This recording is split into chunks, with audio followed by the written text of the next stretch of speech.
Morning. Today we're going to mix a double batch of seedy sourdough bread. First I'm milling my grain and cleaning my bowl and my gross scale. We're going to add the water. I like lukewarm water usually, just to be safe. And then we're adding the sourdough starter. I fed this last night and it fermented overnight and it's perfect in the morning. I pretty much use the entire jar, and whatever left over I put in a sourdough discard container in the fridge, and I use that for other recipes like crackers or muffins or pancakes or something. I like to break it up. You don't have to. Sometimes I don't if I'm in a rush. And I'm going to add my seeds first. I kind of like to add them in the wet so they disperse evenly instead of having like a clump of poppy seeds or whatever. You know what I mean? You can definitely do it after. This also gives them a time to soak in the wet, making them a little softer. But you can do whatever order you like. I like to add a lot of different kinds of seeds.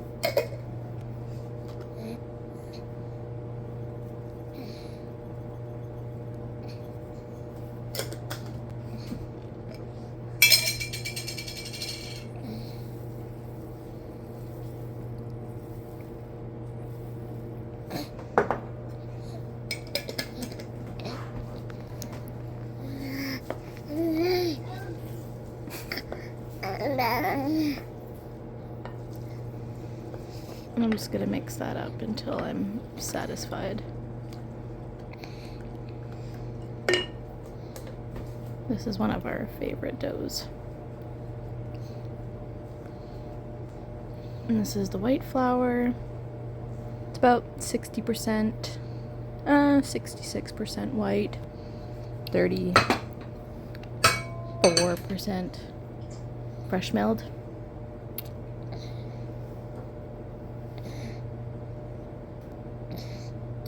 I almost never ever do fully white. And I don't often do fully fresh milled. I feel like both of them together just make perfect dough and complement each other well. I like to mix with a spoon. I don't know, saves my hands from getting super dirty, and I don't love using a mixer all the time. Sometimes it overmixes, and I had the time to mix by hand, so that's what we're doing today. This little green scraper is my best friend. I use it every single time I make dough, and it actually has a crack in it, but I don't want to get a new one because it's perfectly bendy, but also perfectly firm to actually do its job. It's just the best, so we're holding on for dear life. I'm gonna let that sit, and after about 30 to 60 minutes, I add the salt. This is actually called a fermentolise, and it's when you add everything but hold only the salt back, whereas autolyse is you hold back the sourdough starter and the salt, but this you just hold back the salt. I find it gives the sourdough starter a head start, and then I add the salt later and the flour to hydrate properly, because the salt kind of slows that proper hydration down and it slows down fermentation. So I just like to give the whole grains and the starter a little bit of a head start, and then I add the salt later, and that's what works for me. Some people don't believe that autolyse does anything, and I don't believe it does anything with white flour bread, like where it's only white, because there's no bran to hydrate.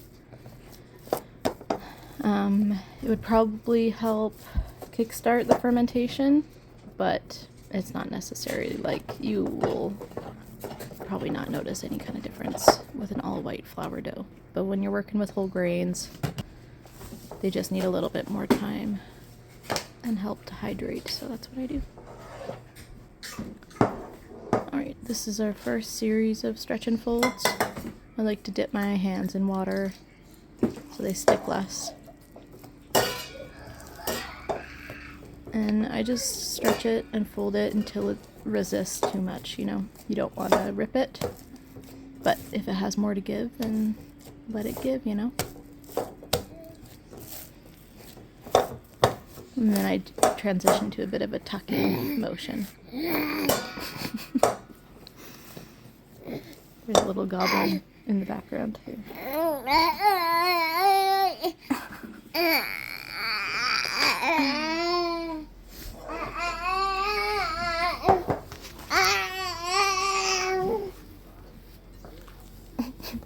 This is my second series of stretch and folds. I typically only do 2 to 3 because I count the salt as a bit of a need when I add the salt because you're working the dough. So I'll do that plus 2 more depending on the dough. This one is a bit stiffer, so I don't really think it needs another one, but if it was a wetter dough, then I would do another. So this is after the bulk ferment. That took about 4 hours. And now it's time to shape. I like to do a pre-shape and bench rest when I'm dividing dough.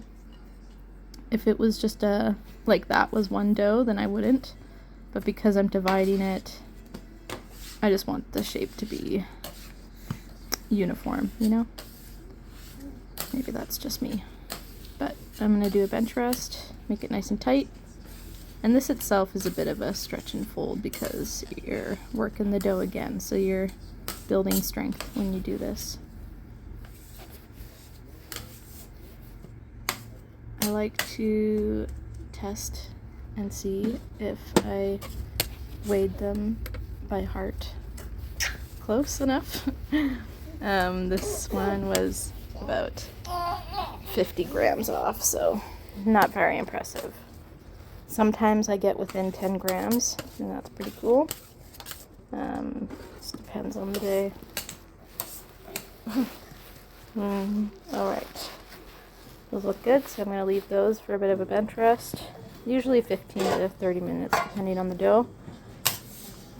And then I'm going to do my basic sandwich bread shaping method.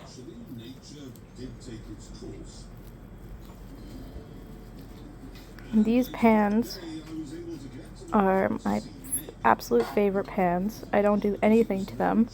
I just put the dough in, put it in the fridge, bake it, take the dough out. You'll see later how easy they come out. They're absolute non-stick. And apparently they're non-toxic non-stick, if that exists. It's a silicone coating. I don't know. Sometimes a little toxins are worth it. You know, I hate a loaf that sticks to the pan. So I'm very happy with this set of bread pans. I highly, highly recommend. So these are looking good. And since it's warmer out, I'm just going to put them in the fridge and let them proof a little bit overnight in the fridge. You can set the temperature of your fridge actually. Yeah, if you want it to proof in the fridge. So this is what I do to add steam. I get this old ratty muffin tin and I fill it with water while my oven is preheating. And once it starts steaming, then I put the loaves in. So by the time I put the loaves in, it's like a steam box.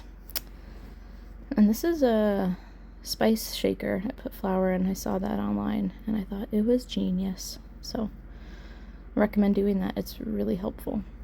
I just score with razor blades because I haven't found a lamb that I really like. I don't really recommend that because I've cut myself a couple times. Anyways, I put it in the steamy oven bake it, and here it comes out. I like a good crispy crust on my loaves, so I let it go for a little while. And you'll see how easily these come out. Like, nothing. And they bake evenly all the way around. Ugh, they're just the best. Can't get over it.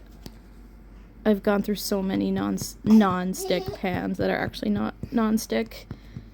And you lose loaves, and all butter and flour and oil and flour and grease the heck out of them, and they still stick. And I don't want to use parchment paper every time, because it just is annoying and a waste. And the loaves get all crinkly, or the parchment crinkles, so yeah, these are just the best. I don't know if anyone is obsessive like that, but if you are, these pans will change your life. Alright, we got a good crack here, crusty crackle, and we're gonna slice into it.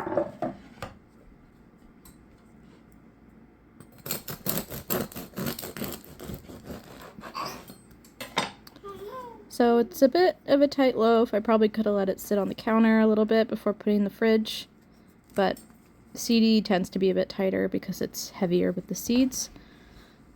Either way, it turns out delicious every time. Thanks for watching. I hope you enjoyed. The recipe will be in the description.